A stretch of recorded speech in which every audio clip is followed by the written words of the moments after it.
만나서 반갑습니다. 23년 전에 40명으로 시작됐던 38명인가 40명으로 시작됐던 성곽교회가 지금 보니까 뭐 100명이 넘는 것 같아요.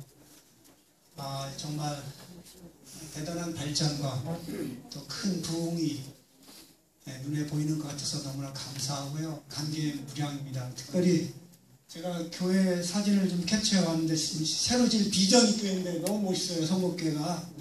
직접 눈으로는 보지 않았지만 사진으로 건축하는 현상 사진을 이렇게 찍어서 목사님한테 보여달라고 했는데 여기 그렇잖아요.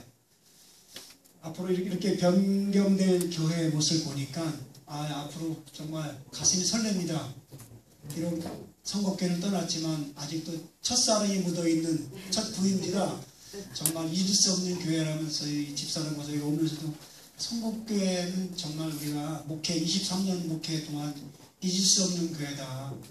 단 2년밖에 머물다 가지 않았지만은 그러나 그때 함께 땀 흘리고 함께 정말 교회의 기초를 놓으면서 어렵게 힘들게 교회를 졌던 그 추억을 잊을 수가 없습니다. 여러분들이 꿈꾸는 것 이것이 정말 하나님이 여러분을 통해서 꼭 큰 꿈을 이루시기를 간절히 바랍니다. 우리 박철수 목사님 대단히 능력 있는 목사님입니다. 이번에 목회자 가족 여행 때 제 인기 탑 1위 하신 분이 우리 박철수 목사님입니다. 인기 투표.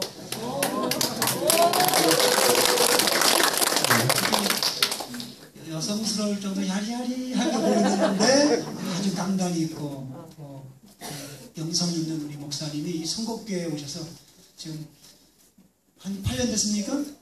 몇 년째 계신 거죠? 9년째. 예. 아이고 참. 그동안 성곽교회가 2년, 1년 막 짧게 목사님 건너가다가 박철수 목사님 오고 이렇게 긴 롱런을 할 수 있는 것 정말 하나님의 은혜고요. 여러분의 기도에 여러분들의 사랑에 그런 증거라고 생각이 됩니다. 하여튼 목사님을 위시로 이 교회가 뜨겁게 여러분이 꿈꾸는 그 비전대로 이루시길 간절히 바랍니다. 네, 아멘. 오늘 말씀은 기도의 손을 내리지 말라. 기도가 결국 일을 만든다. 동의하십니까? 네, 기도가 일을 만듭니다. 성경 말씀 출애굽기 17장 8절에서 13절에 있는 말씀입니다.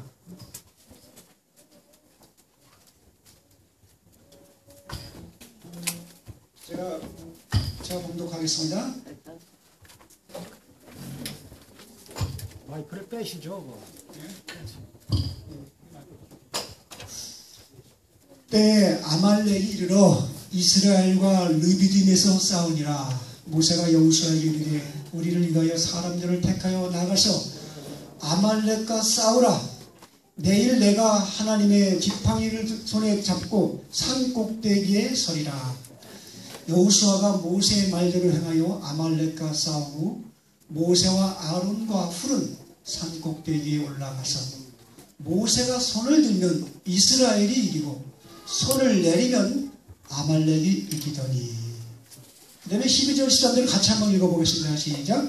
모세의 팔이 피곤하매 그들이 돌을 가져다가 모세 아래에 놓고 그로 그 위에 앉게 하고 아론과 훌이 하나는 이편에서 하나는 저편에서 모세의 손을 붙들어 올렸더니 그 손이 해가 지도록 내려오지 아니한지라.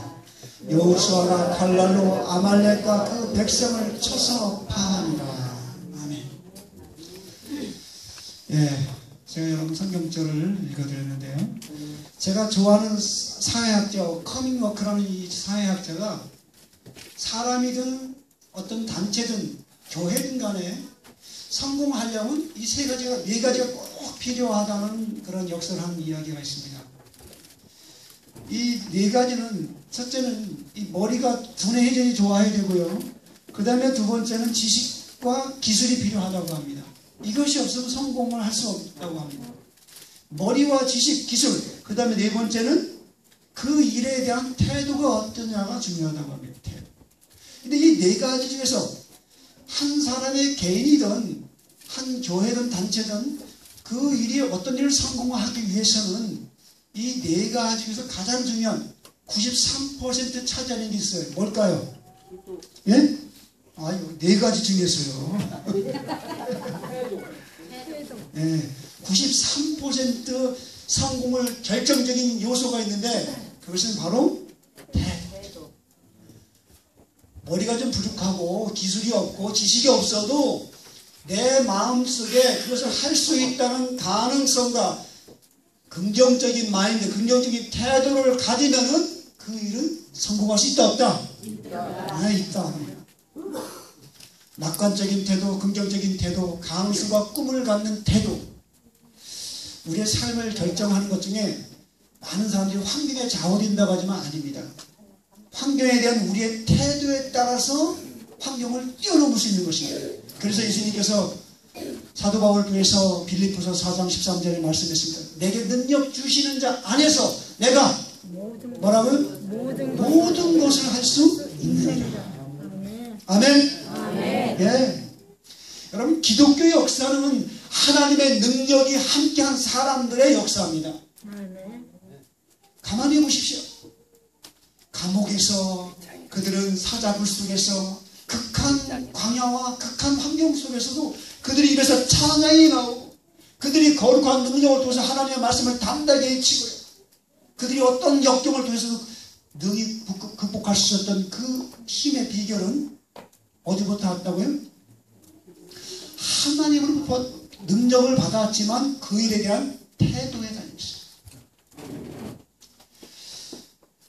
우리 힘으로 도저히 극복할 수 없는 상황을 무엇으로 이길 수 있겠습니까? 여러분, 무엇을 이길 수 있어요? 우리는 우리의 기도를 들으시는 하나님의 능력을 힘입는 것 외에는 그 어떤 것도 좌우되지 않는다는 것입니다. 우리 하나님이 분명히 이런 말씀을 했어요. 마태복음 7장에 구하라, 찾으라, 문을 두드리라. 무슨 말입니까? 여러분, 위기 때 우리를 견딜 수 없는 고통을 견디게 만들 수 있는 것, 도무지 넘을 수 없는 장애를 견딜 수 있는 것, 그것은 하나님의 능력인데 그 하나님의 능력을 갖기 위해서 뭐하라고요? 주님께서 기도하라고 분명히 말씀했습니다. 구하라 그러면 너에게 주실 것이요, 찾으라 그러면 찾을 것이요, 문을 두드리라 그러면 열릴 것입니다. 여러분, 이 구하라는 말은 하나님께 부르짖으라는 겁니다. 찾으라는 말은 행동으로 또 마음으로 물질적으로 헌신하고 너희가 행동으로 도전하라는 거예요. 문을 두드리라는 것은 믿음으로 앞으로 전진하라는 것입니다. 그리고 하면은 분명히 그 길이 열린다, 닫힌다. 네, 열립니다. 저희 집사람과 오면서 선곡교 오니까요. 저희 집사람하고 여기 사실 한 번에 휴가 때에는 제가 어딜 뭐 주말배에 가든 어딜 가든 집사람 데려가는 적이 없어요. 교회를 집사람이 지켜야 되는데, 근데 선곡교에 오늘 온다길래 집사람이 너무 나도 같이 갔으면 좋겠어. 저도 교회가 구간은 교회가 연계되지만은 그래, 이번 딱 한 번이자 마지막이자 같이 가자고 교우님들한테 말씀드리고 같이 왔어요. 같이 오면서 우리 선곡교회 뭐가 생각나더니 생각나는 게 너무 많지 그래요. 제가 오면서 생각을 해보았습니다. 목회 처음 나오자마자 정말 몇 명 안 되는 우리 장로님들, 집사님들이, 그 당시 장로님 두 분 계셨어요. 김종만 장로님 구성에 다 그때 집사님이셨죠, 그죠? 젊은 집사님들이 그래도 많이 있었어요. 30대, 저하고 나이가 다 한 살 빼기 차이 안 나요. 김종만 장로님, 구성의 장로님 다 저희 또래인데, 근데 30대 제가 33살 목회 나왔고요. 34, 5, 다 이런 분들인데, 박원영 장로님과 전봉수 장로님과 더불어 정말 똘똘 뭉쳐서 교회를 짓고자 얼마나 열정을 냈는지요. 그 당시는 이 업자를 따로 세운 게 아니라 교회 강형인 우리 집사님, 이 목수하시는 대목 집사님이 있어서 그분한테 도움을 얻어서 직영으로 했어요. 저희가 다 못 받고 못 빼고 크게 기술적인 거 아니고는 모든 허드렛 일은 다 교원들이 다 나와서 했습니다. 심지어 건축 자재를 길 밭에 쌓아놓으면 그거 잊어버릴까 해서 우리 집사님들이 돌아가면서 불침범수고, 저희 집사람과 저도 봉구차 끌고 나와가지고 밤에 이불 그 추운데 겨울에 잊어버릴까봐 그 차에서 오돌오돌 떨면서 그 건축자재 지키려고 밤샘 보초를 섰던 일들이 막 아까우면 생각이 나고 있어요. 저희가 그때 당시에 받는 봉급이 초봉, 전도사 초봉이 70만원, 80만원이었거든요. 건축한다고 해서 저희가 6개월치 봉급을 하나님께 헌금을 드렸었어요. 그러면 더 못 먹어야 되는데 가만히 보니까 이 헌금하고 난 다음에 하나님께서 더 채워주신 걸 경험하더라고요. 저희가 옷이 없어서 좀 또 오돌오돌 떨다 하니까 이제 우리 박원현 장로님 사모님 우리 이 집사님이 가서 코트도 다 사다 입혀주시고 근데 가면은 봉투에다가 이렇게 해서 먹을 거 봉급 받을 때보다 하여튼 잘 먹었던 살았던 것 같아요. 그래서 하나님께서 하나님께 헌금한 것 저뿐만 아니라 그 당시에 많은 성도님들이 헌금을 참 본인들의 과하게 하셨는데도 불구하고 그 당시 포도금, 다 포도농사 질 당시에 포도금이 보통 때보다 2배, 3배씩 올라가서 다들 입을 다 입 벌릴 정도로 하나님께서 이렇게 채워주시는 걸 경험한다는 걸 제가 많이 들었었어요. 그래서 야, 하나님의 역사가 역시 이루어지는구나. 그래서 여러분 제가 1년 6개월 만에 저희 지경으로 교회를 짓고 들어갔는데 사택이 얼마나 좋은지요. 제가 있던 사택은 그 저쪽 건물에 피아노 내실로 쓰는 조그만 방 한 칸에서 한 1년 6개월 살았었어요. 그러다가 6개월 건축한 그 30평 넘는 사택에 들어가니까 너무 행복하고 너무 기뻤는데 그래서 성도님들이 아이고 전사님 너무 고생했다고 이번에 휴가 갔다 오라고 건축 끝난 다음에 휴가비를 누석하게 적어 제가 저 강원도 동선의 집으로 아침에 휴가 갔는데 하루 만에 갑자기 연락이 왔어요. 빨리 오라고. 지금 휴가 온 지 일주일 맘먹고 왔는데 왜 오라고 그랬더니 지금 교회에 도둑이 들어왔다. 그래서 도둑이 와가지고 창문을 다 뚫어 부시고 들어와서 꼭대기로 막 찍어서 빼고 그래서 그 깨끗한 집을요.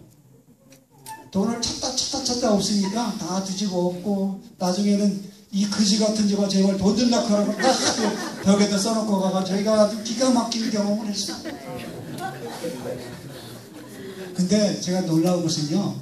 저희 건축할 때 사실 부모님이 준 아주 비싼 니콘 카메라 그 당시 100만원 넘는 그 비싼 카메라를 건축한다고 해서 제가 팔았었거든요. 집사람 폐물 금반지도 팔아서 헌금했었거든요. 근데 그냥 그때 안 팔았더라면 그날 그거 다 잊어버릴 뻔했는데 하나님을 어떻게 하시고 그거 다 팔아서 하나님께 헌금할 수 있도록 그런 축복을 또 주셨어요.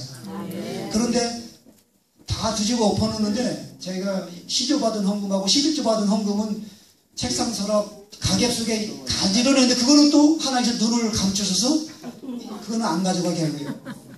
그래서 하나님의 음성과 하나님의 역사하는 걸 또 눈으로 확인하게 하는 그런 놀라운 경험을 그 당시에 해서 돌이켜보면 그런 것이 다 믿음의 추억으로 남고요. 그때가 참 그래도 뜨거웠었는데 이런 마음 여러분 성도님들이 얼마나 헌신했는지 그런 마음이 마음에 다시 한번 묻어옵니다. 제가 할 얘기는 많은데 본문 말씀을 또 봐야 될 것 같아요. 여러분 현대 교회의 모습은 어떤 모습이 같을까요? 사람들이 말합니다. 교회는 병원 같다. 왜 병원 같을까요? 예? 가만히 보면 아픈 사람들이 늘 아파요. 약봉리들 골골하면서 교회에 와요. 교회 온다는 건 신앙적으로 누군가에 자꾸 의지하려는 신앙으로 흘러가는 신앙. 남만 보고 하는 신앙, 사람 보고 하는 신앙으로 흘러갑니다. 근데 성경은 교회는 뭐라고 그랬어요? 예, 너는 그리스도의 좋은 군사로 그랬어요. 나와 함께 고난받으라. 병사로 복무하는 자는 자기 생활에 얽매는 자가 없고 하나님께서 성도들을 병원의 환자로 우리를 불러주시지 않고 뭐예요? 군사로 병사로 불러주셨다는 겁니다. 그러면서 뭐예요? 고난받으라. 믿는 자에게 뭐가 있다고요? 고난이 있어요. 믿음의 고난이 있습니다. 예수님의 좋은 군사로 누구와 함께? 나와 함께. 여러분 그래서 고난을 잘 해석되지 않으면요 고난으로 남지만요 고난을 믿음으로 해석하면 축복입니다. 다윗이 가장 큰 행운은 골리앗이라는 고난을 만나고 난 다음에 시작되었어요. 성북교회 성도들에게 있어서 어떤 큰 문제나 큰 아픔을 만날 어떤 장애나 고난이 있다면 그것은 여러분들에게 하나님이 더 큰 축복을 주시기 위한 과정인 것을 기억하시기 바랍니다. 여러분 신앙생활은 분명히 전쟁 치르는 것 같아요. 오늘 본문에 이스라엘 백성들이 아말렉과 뭐예요? 싸움이 있습니다. 출애굽기 17장 1절부터 7절까지는요. 물 문제 때문에 내부적으로 이스라엘 백성 내부적으로 불평하고 막 모세를 원망하고 물이 없다 뭐다 불평하는 그런 내부적인 그런 갈등의 이야기가 나오고요. 8절부터는 외부적인 투쟁 갈등이 있습니다. 이 아말렉과의 전쟁은 이스라엘 백성들이 광야에 나와서 최초로 치른 첫 번째 전쟁이었습니다. 이 아말렉 족속은 야곱의 형 에서의 후손입니다. 에돔 족속인데요. 아말렉 족속은 출애굽을 하고 나부터 가나안 들어갈 때까지 계속해서 이스라엘 백성을 방해했어요. 괴롭히고 어쩌면 오늘날도 우리의 믿음을 끊임없이 넘어뜨리고 괴롭히는 그런 사단도 있지만 반드시 극복해야 할 대상들이 우리 주변에 있어요? 있어요. 예, 있습니다. 여러분 그런데 문제는 여호수아가 모세의 말대로 행하여 아말렉과 싸우고 그럼 저와 여러분 싸워야 할 군사들인 것을 다시 한번 기억하시기 바랍니다. 분명한 것은요. 출애굽기 14장까지는 이스라엘 백성들이 홍해를 건널 때는요. 주님께서 그런 말씀했어요. 너희는 가만히 여호와 행하시는 구원을 보라. 이것은 이스라엘 백성들을 출애굽시킬 때는요. 그때는 이스라엘 백성들이 할 일이 없었어요. 그냥 주님 말씀대로 그냥 건너면 건너기만 하면 따라오기만 따라가면 됐었습니다. 우리는 출애굽을 보통 홍해를 건너는 것을 신의라고 말을 합니다. 출애굽 하나님의 은혜로 구원받는 거. 우리가 구원받는 건 다 정말 전적인 하나님의 축복 은혜로 구원받습니다. 내가 뭘 헌금하고 안식일 지키고 그래서 구원받는 게 아니라 주의 말씀에 그대로 그냥 순종하고 나오니까 하나님의 구원을 그냥 주시는 겁니다. 근데 구원받고 나와서 광야 생활하고부터 광야 생활은 뭐예요? 우리는 보통 그걸 성화의 과정을 밟는 길이라고 말하는데 이 성화로 밟는 과정은 전쟁이 끊임없는 전쟁. 여러분 광야에 들어선 이스라엘 백성은 직접 싸워야만 했어요.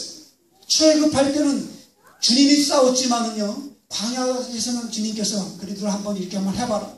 우리에게 믿음의 시련과 고난을 우리에게 약간을 허락하셔요. 성화의 과정, 나와의 싸움이요, 사단과의 싸움이요, 삶의 장애와 고난과의 싸움이요, 매일의 삶에서 죄와 싸워 승리를 얻어야 할 그런 영광스러운 특권을 가진 것이 저와 여러분입니다. 우리는 계속해서 사단을 공격합니다. 이 영적인 전쟁의 모형, 오늘 영적 전쟁의 모형인 이 출애굽 17장의 이야기는요, 아말렉과 싸우라고 싸우는데 문제 이상한 것이 있어요. 여호수아가 모세의 말대로 전쟁에 나가는데 문제는 모세가 누구와요? 아론과 훌이라는 이 두 사람을 데리고 산 꼭대기에 올라가서 뭘 하러 올라갔습니까? 예, 기도하러 갔어요. 전쟁터에 나가 싸우는 그 군사들을 보면서 모세가 손을 들고 하나님 저희들이 할 수 있는 것이 없습니다. 주님 도와주세요. 손을 들면서 기도했습니다. 손을 들고 기도하면 누가 이겼어요? 누가 이겨요? 이스라엘 여호수아 이스라엘 백성들이 이겼습니다. 근데 손이 피곤해 손을 쑥 내리면 뭐예요? 기도가 멈추면? 네, 아말렉이에요. 이게 무슨 일이에요? 왜 이런 상징적인 이야기를 왜 우리에게 주셨어요? 네? 왜 주셨습니까? 여호수아를 지휘관으로 삼아 전쟁을 보내고 왜 모세가 산에 가서 기도했습니까?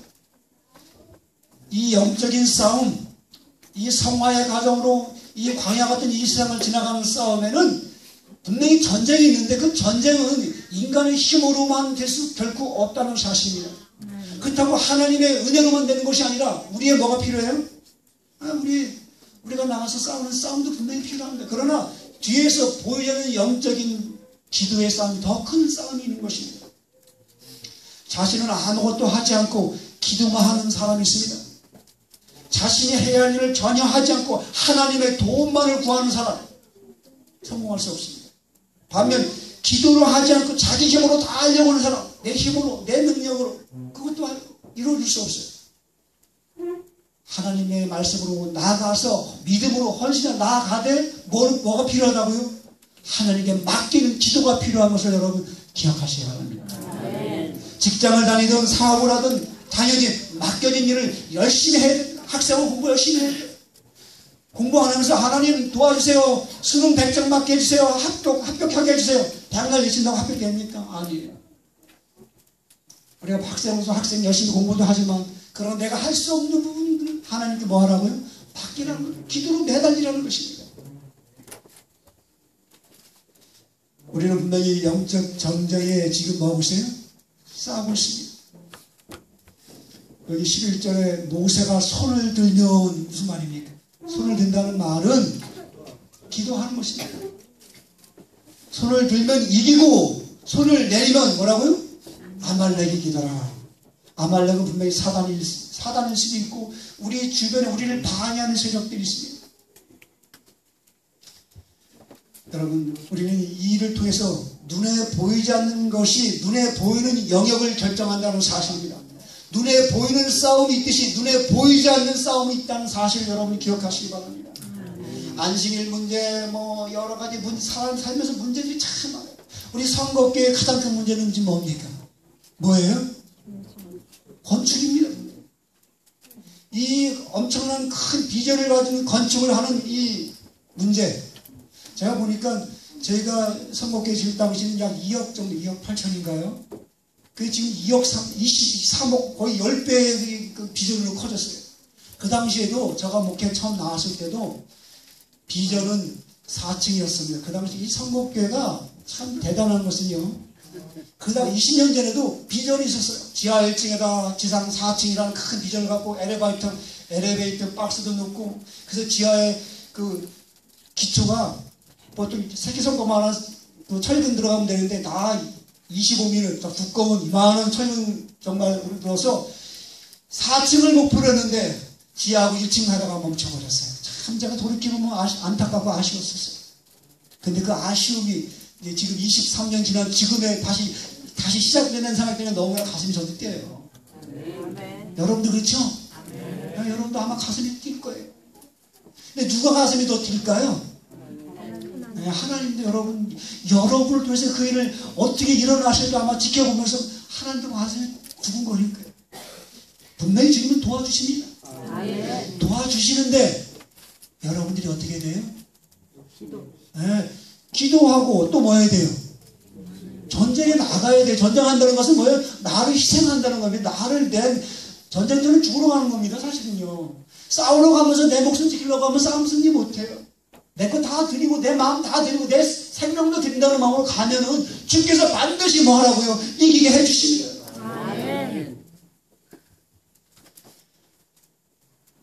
E.M. 바운저라는 기도의 이 바운저라는 목사님 신학자인데 기도에 대한 책들을 많이 쓰셨어요. 기도의 사람이라는 책에 보니까요 그런 글을 썼습니다. 기도는 전투를 준비하기 위한 것이 아니라 전투 자체이더라. 여러분 우리 전쟁에 나가기 위해서 기도하는 게 아니라 기도 자체도 전쟁입니다. 전쟁.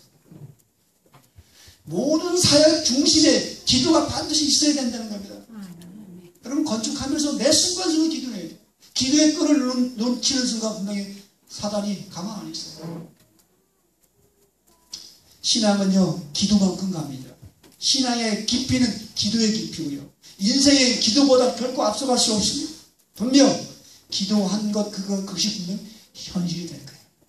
아마 지금까지 이렇게 이루어온 것도 누군가의 여러분들의 기도, 목사님과 장로님들 여러분들의 기도에 밑거름이 있었기 때문에 여기까지 온 겁니다. 앞으로 남은 비전을 완성하는 데까지 더 많은 기도, 더 많은 투쟁과 고난이 분명히 여러분을 기다릴 겁니다. 담대히 앞으로 나가시는 우리 선곡계 성도 여러분들이 간절히 바랍니다. 아멘. 출애굽기 17장 22절 보니까 모세의 팔이 피곤한 이야기 나옵니다. 여러분 살다 보면 피곤합니까? 안 피곤해요? 특별히 건축하다 보면요, 막 1차, 2차, 3차 이런 헌금 얘기 나오면 괜히 피곤해질 수 있어요. 그렇다면 여러분, 그 피곤할 때 어떻게 될까요? 누군가가 이렇게 들어줘야 됩니다. 옆에 있는 분이 같이 협력해서. 모세는 사실 120살까지 힘을 잃어버리지 않은 정말 건강한 분인데, 근데 기도만큼은 그래도 팔이 미룰 수밖에 없었어요. 목사님도 분명히 힘들 겁니다. 이 거대한 일을 이루기 앞서서 가려면, 여기 장로님들도 마찬가지입니다. 돈 문제뿐만 아니라 여러 가지 문제로 분명히 힘이 들 겁니다. 피곤해서 팔이 내려올 수밖에 없어요. 그럴 때 여러분 옆에서 힘을 들어주는 우리 모든 성도가 되기를 바랍니다. 여러분 분명합니다. 너는 내게 부르짖으라 내가 응답하려고, 내가 알지 못하고 크고 은밀한 비밀을 너에게 보여주리라.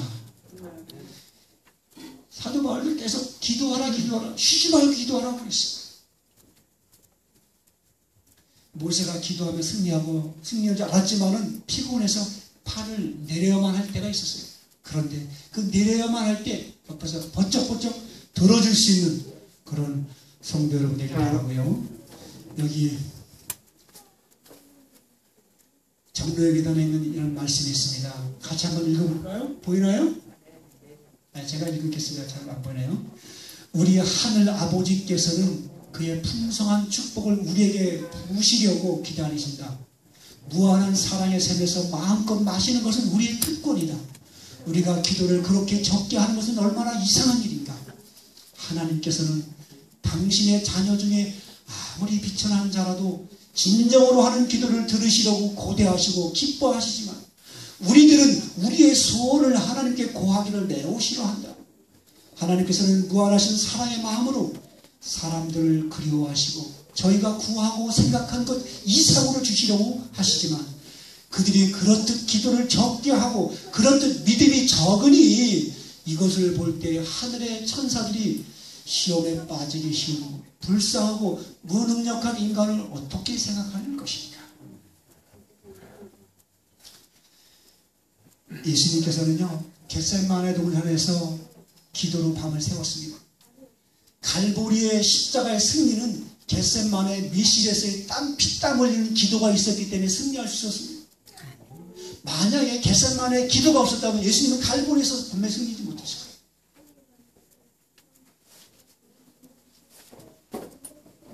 결국 최고의 결전지 싸움터는요, 갈보리가 아니었고 겟세마네였어요. 다 이루었다고 하는 그 승리의 부르짖음 뒤에는 예수님이 무릎 꿇고 밤에 이슬이 맞도록 땀방울에 피가 흘러나올 정도, 피가 나올 정도로 그렇게 기도하셨다고 했어요. 그런 간절한 부르짖음이 있을 때 거기에 하나님의 거룩한 성령의 역사하심이 있을 거라는 확신합니다. 제가 최근에 올해 제가 안면중앙교회 부임한 지 4년째인데요.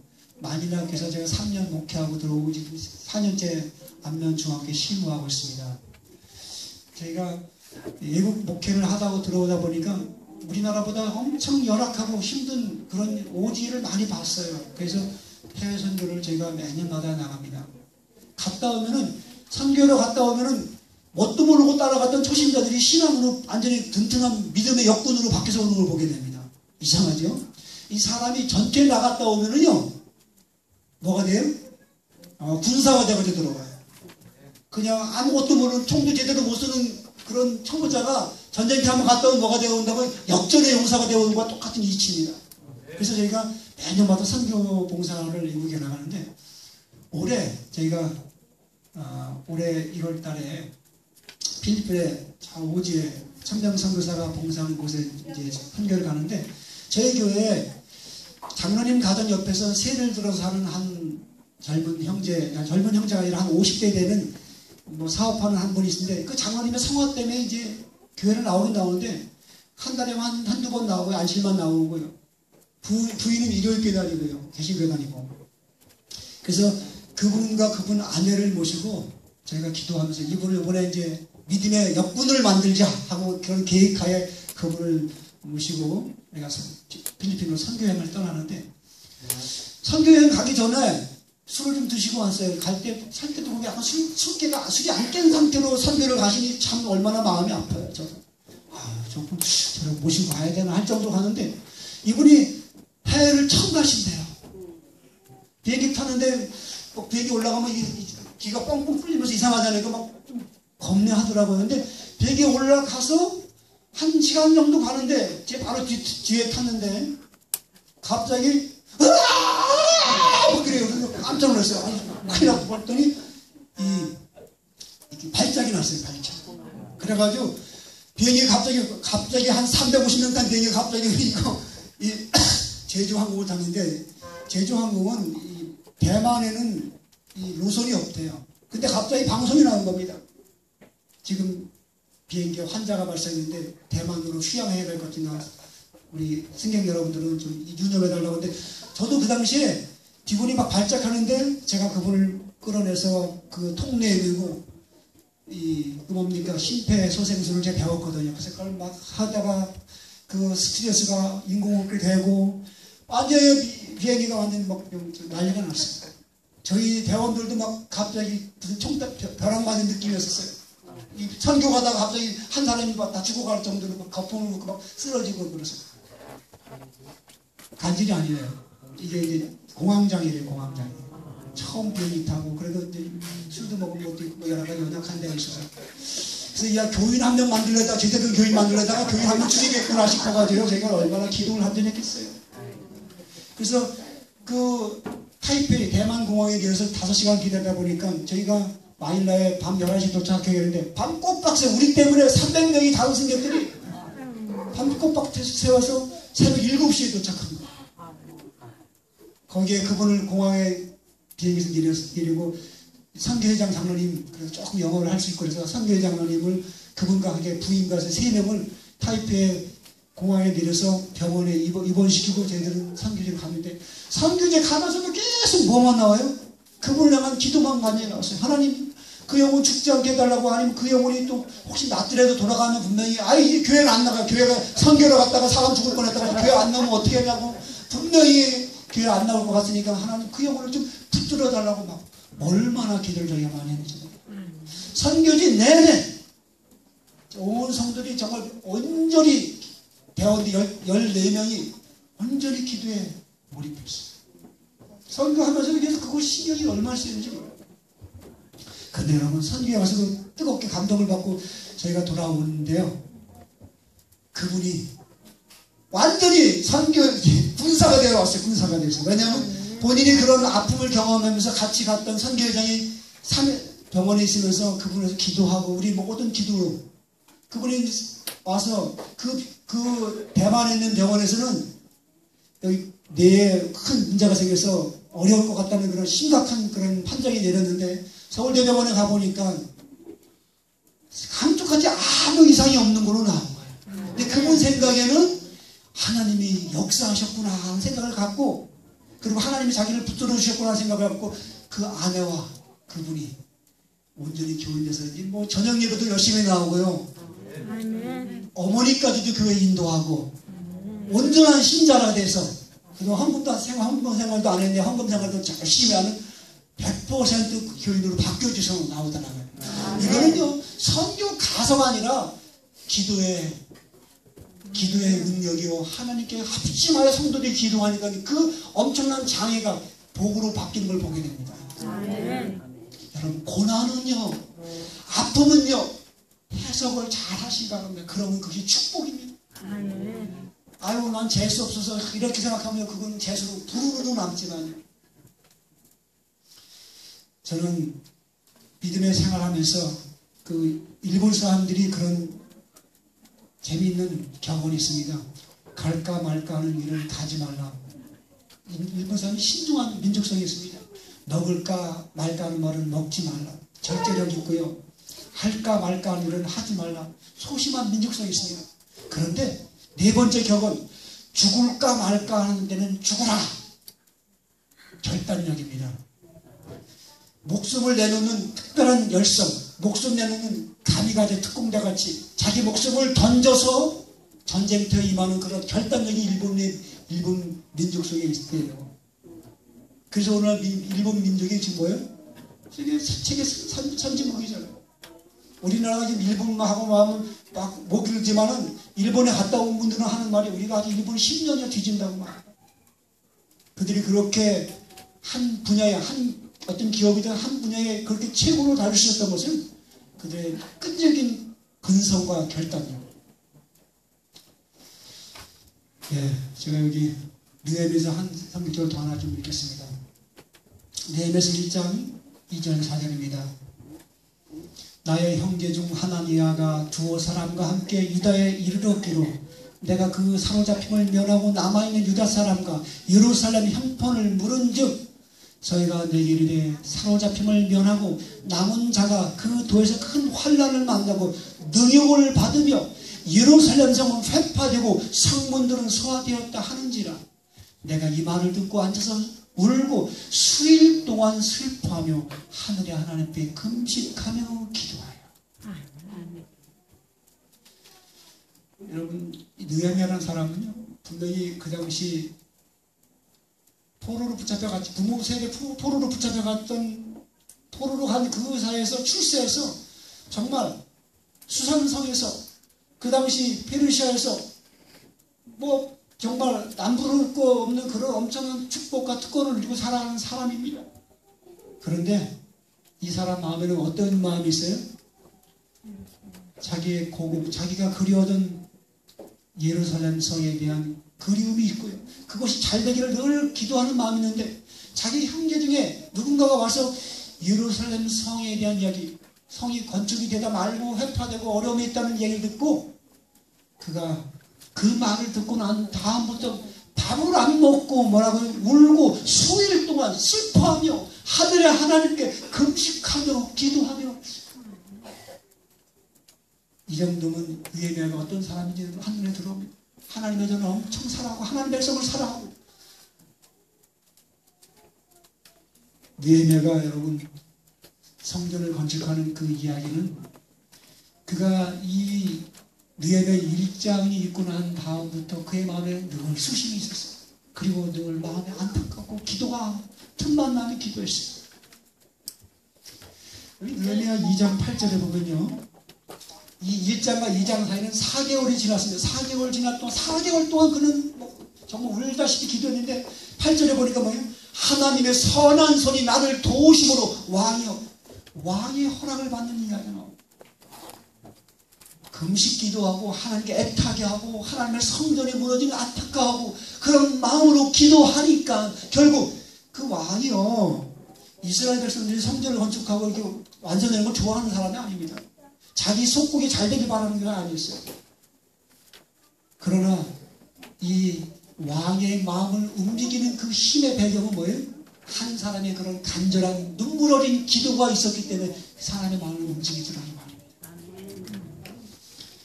여러분, 혹시 여러분 살면서 또 건축하면서 얼마나 힘듭니까?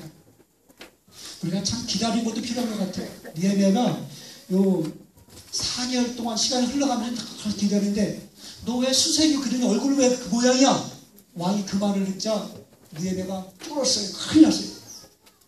그 당시는 왕의 측근이지만 자기를 암살할지 모르기 때문에 그 신하가 얼굴이 많이 흐리거나 이상했으면 왕이 그걸 묻히다고 단순히 뭐예요? 자기 목숨을 내놓을 수밖에 없는 그런 상황이 될 수 있기 때문에 왕 앞에 나갈 때는 얼굴 표정도 경건하고 즐거고 기쁜 모습으로 가야 됐어요. 그럼에도 불구하고 그의 마음이 숨은 그 마음의 짐과 부담감을 덜어냈었기 때문에 보여줬는데 순간 느헤미야가 묵도했다는 이야기가 나옵니다. 순간마다 그가 얼마나 간절히 기도했는지에 대한 이야기입니다. 묵도를 하고 하나님 지혜를 달라고 하니까 하나님께서 뭐예요? 느헤미야가 왕에게 할 말을 지혜를 줍니다. 그래서 결국 왕의 허락을 받고 여기 하늘의 하나님께 묵도한 이야기가 나옵니다. 제가 말씀을 마치면서요, 여러분 하나님께서 여러분을 통해서 분명히 일을 이루실 겁니다. 문제는 여러분들의 관심과 애정과 거기에 대한 정말 느헤미야처럼 울며 기도하며 탄식 탄식하며 하나님 저거는 내 일입니다. 내 가정의 일입니다. 저걸 이루어야만 합니다라는 그런 각오와 결심이 있다면 분명히 여러분의 꿈도 이루어지고 여러분의 삶도 더 놀랍게 더 확실하게 축복을 경험하리라 확신합니다. 이 선곡교회가 이제 앞으로 몇 개월이 걸릴지 몇 년이 걸릴지 모르지만 부디 아름다운 비전이 꼭 이루어지기를 소망하면서 말씀을 마치겠습니다.